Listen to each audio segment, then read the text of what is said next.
Assalamualaikum warahmatullahi wabarakatuh. Perkenalkan, nama saya Novinur Afifah, kelas B dari Fakultas Farmasi Universitas Wahid Hasyim Semarang, angkatan 2019. Di sini saya akan menjelaskan apa sih yang dimaksud dengan hipertensi dan efek dari penggunaan obat hipertensi seperti golongan obat lob diuretik seperti furosemid. Nah, di sini saya akan menjelaskan hipertensi. Hipertensi merupakan di mana keadaan tekanan darah seseorang di atas normal. Biasanya tekanan darah seseorang di atas normal untuk laki-laki adalah 120/90, sedangkan untuk perempuan adalah 110/80. Kemudian untuk mekanisme dari golongan lob diuretik atau obat furosemid itu dapat menghambat reabsorpsi ion Na dan Cl di tubulus proksimal dan disertai penghambatan reabsorpsi Na, Cl, K, dan air pada lengkungan Henle. Lalu obat golongan lob diuretik ini masuk ke dalam kategori C untuk ibu hamil, yaitu tidak diperkenankan untuk dikonsumsi oleh ibu hamil dikarenakan dapat menimbulkan efek pada janin.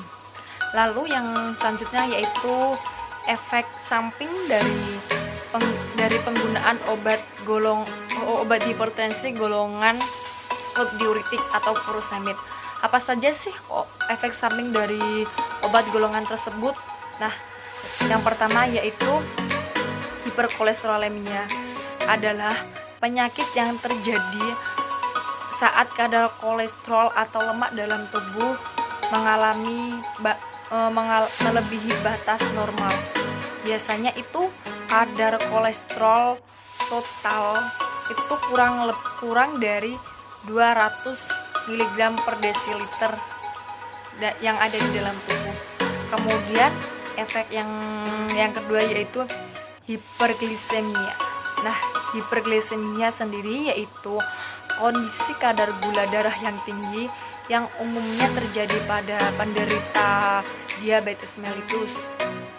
Biasanya tuh untuk kadar gula pada seseorang yang tidak berpuasa itu kurang dari 200 mg per desiliter. Lalu untuk orang yang sedang berpuasa itu kurang dari 126 mg per liter. Nah, untuk yang efek samping ketiga yaitu hiperusemia. Hiperusemia sendiri yaitu peningkatan kadar asam urat dalam darah yang berkaitan dengan timbulnya gout atau batu ginjal.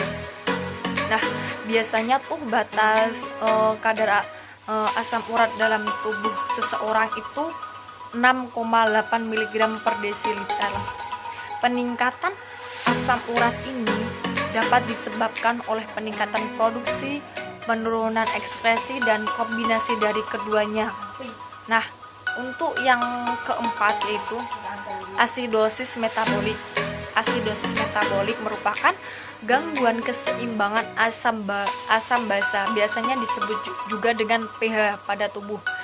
Nah, kondisi ini itu ketika kadar asam dan basa dalam darah kita tidak seimbang. Nah, kondisi ini dapat mengganggu kerja berbagai organ yang ada di dalam tubuh. Kadar asam basa darah berperan penting dalam membantu kerja organ tubuh yang ada di dalam tubuh, seperti organ pencernaan, untuk metabolisme dan produksi hormon. Oleh sebab itu, kadar asam basa harus selalu seimbang agar fungsi tubuh bekerja dengan baik. Nah, untuk efek samping yang terakhir yaitu hipoklemia. Hipoklemia sendiri yaitu kondisi ketika tubuh kekurangan kalium atau potasium. Kondisi ini dapat dialami oleh siapa saja, terutama pada penderita diare dan mual muntah.